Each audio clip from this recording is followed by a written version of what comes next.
Welcome to the Beatles Talk Show. Today it's February 29th. It's leap year. Is it? The Beatles have not lived through many of these, and therefore there isn't that much news that has happened on leap year February 29th, but we got a few interesting ones we're going to talk about. I leapt through the last one just like it was nothing, yeah. On this date in 1968, Yoko Ono recorded AOS, one of her songs, at London's Royal Albert Hall with John Lennon on the guitar. Obviously. And this track would appear on her album Yoko Ono Plastic Ono Band. Cool. Did you know on this date in 1972, the Lennon's 6-month American visitor's visa expired? They were allowed only a 15-day extension, and this would be the beginning of a 3.5-year struggle by John Lennon trying to continue to live in the United States. That's right. It was settled in 1976, I believe. They finally got permission to stay.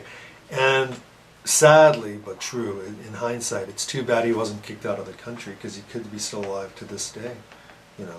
Yeah, that's an interesting point, yeah. In 1984, EMI officially deletes from their catalog the Beatles compilation album Rarities from 1980 and Real Music from 1978, roughly 2 years after their release. And I don't know why, because I really enjoyed Rarities as well as Real Music. I don't understand that move. Well, at this point, they weren't really selling that well and probably just thought, let's move on. And of course, now when the Beatles albums would be released on CD, these albums would not be part of the deal.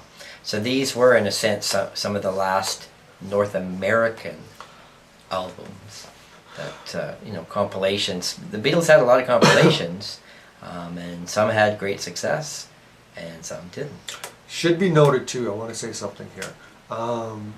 During the 1980s, it wasn't until really, from the time of John's death, I'm going to say about 1981, a few months later, up until 1987, which was the re-release of Sgt. Pepper's Lonely Hearts Club Band, where it became a real Beatles resurgence again.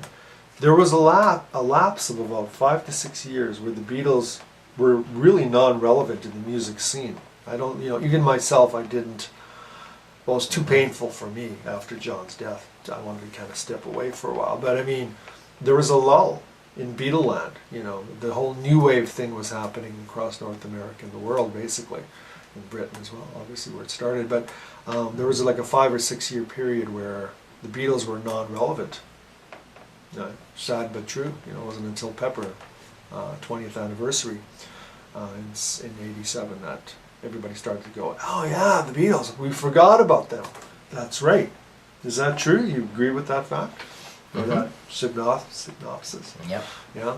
Okay. The kind of the push of the CD format was also in 87 that helped with that. That's right. And also what happened was once people got into this nostalgic kick of the 20th anniversary of kind of the hippie generation, and then everything in the late 80s became trendy to be into the 60s again. That's right, yeah. And Pepper kind of led that. Sgt. Pepper kind of led that off, so. Anyway, that's what happened today.